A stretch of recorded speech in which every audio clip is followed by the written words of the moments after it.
This is a good article for me to cover, but let's not make it about me. This is hot off the press from the clicktohouston.com. And without further ado, THC club in Houston accused of laundering $4.5 million by selling actual marijuana at dispensaries. Authorities have charged 8 individuals in connection with an alleged criminal operation that laundered about over $4 million through a network of 18 marijuana dispensaries in Houston. The defendants are alleged to be the primary owners, investors, and managers of the chain known as THC Club. Doesn't sound like they're hiding. Although marketed as a legal cannabis business, authorities claim that the enterprise was actually selling illegal marijuana products under the guise of complying with Texas law, which, by the way, since I've been to Texas this year, seems like it's pretty darn common down there and not really enforced against. The defendants face charges of engaging in organized criminal activity, money laundering, and possession of marijuana. The alleged ringleader, Rashawn Dorsett, is accused of having ties to multiple bank accounts used to funnel proceeds. Brothers Kyle and Krish are believed to hold significant ownership stakes in the THC clubs. Jonathan Kernson, a manager for the South Houston site, served as the primary account holder for utility services, and Danny Martinez managed the North Houston location and actively promoted the business. Good job, Danny. That's what you're supposed to do, actively promote your businesses. Shahid Bonds, a co-owner of several THC clubs, allegedly controlled various related financial accounts, and Chris Bichette managed 4 Houston area stores, including the Hobby and Westheimer locations, and Keon DeBar oversaw multiple Houston sites and was observed transporting products between locations. Yeah, that's what businesses do when they have more than one location. Galen Gunter managed several key sites, such as those in Cypress, Caddy, and Bel Air.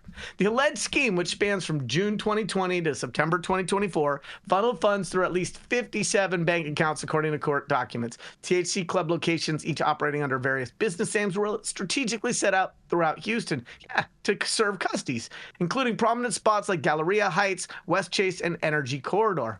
During the investigations, authorities conducted undercover purchases and surveillance, eventually leading to search and seizure warrants executed at all THC Club storefronts on September 25th. Officers confiscated about 21 pounds of suspected marijuana from the locations.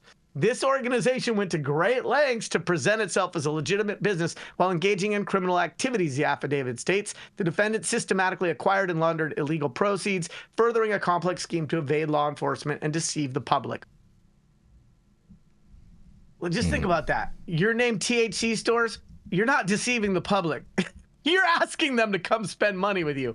The investigation revealed that the THC Club advertised itself as Houston's #1 recreational cannabis shop and claimed to operate legally without requiring a medical card. However, surveillance and undercover purchases revealed that the stores were selling products exceeding the legal THC limits in Texas, including flower, pre-rolls, edibles, vape cartridges, concentrates, and more. The Harris County District Attorney's Office outlined in the complaint that the individuals named in this case engaged in a single scheme of continuing course of conduct to generate illegal profits. The money was then allegedly funneled through various businesses and personal bank accounts associated with the defendants. This is Yarrow Kubrin, High at 9 News, kicking it back to the rest of you. Yarrow, that's a great name. That's a very, very creative name for them to come up with and never get caught. It's very traptastic, and especially advertising as a recreational store.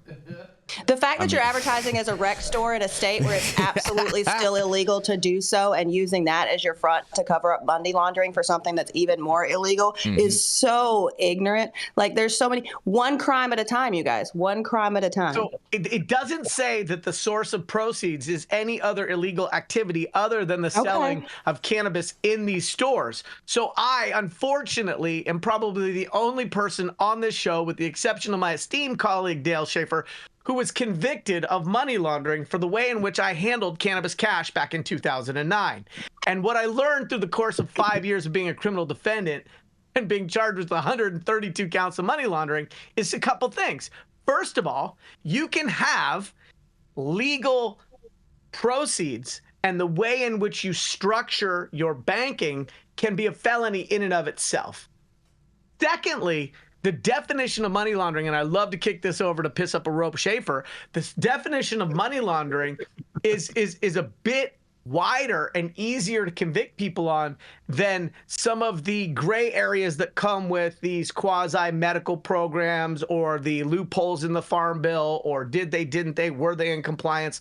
And so, I would offer, I was in Texas this year, and I walked down downtown Austin, and there are dispensaries selling what's clearly not legal cannabis with COAs from Oregon and things like that. And it doesn't seem like they're really enforcing against it. So my guess, being the conspiracy theorist who drinks too much coffee, is that they went after these people because there was money to go after. So this enforcement against people who put $4.5 million into the banking system is a money grab and a revenue producing activity. Fair. Interesting. Anytime you move money through a bank and you know or should know that there's illegal activity involved, you can be charged with money laundering. It's one of the concerns we've had here when these companies come forward and say, oh, we can take care of all your banking for you. And you just go, oh, but are you going to do the time for me if we get caught? And it's difficult to advise people how to do this.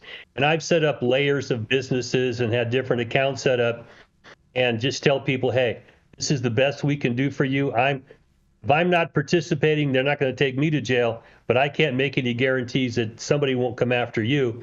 And as Yarrow, you well know, once they decide they're going to grab a hold of your ass, they don't letting go.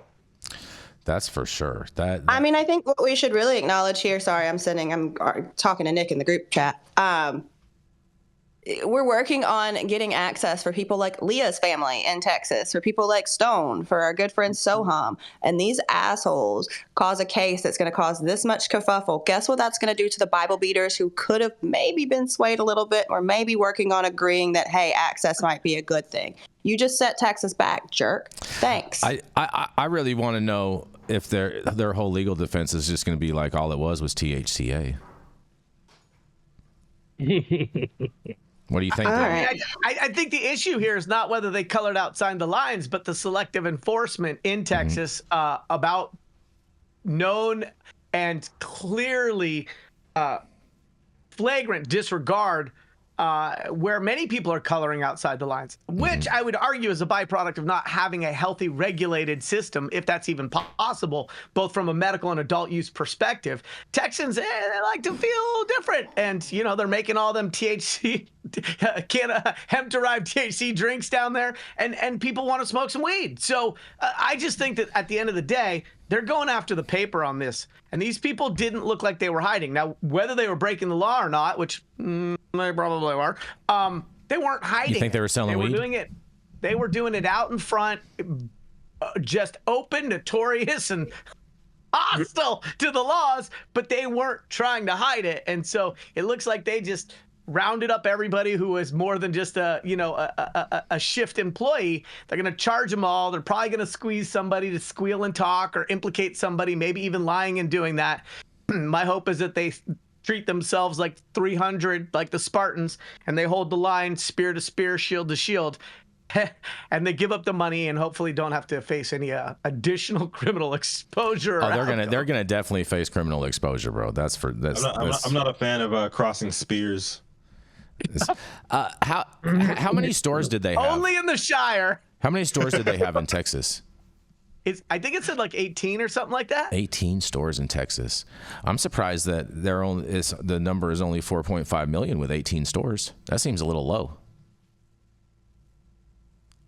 Well, we have to remember this is only the money that they put into the banking system, or that was documentable, demonstratable, provable. Yeah. And we don't know how long those stores have been in business. I mean, for all we know, they opened 12 of them in the last 12 months. Interesting. Well, any other follow-up on this from any of you guys? Nope. All right, fair enough. We're going to keep this train rolling.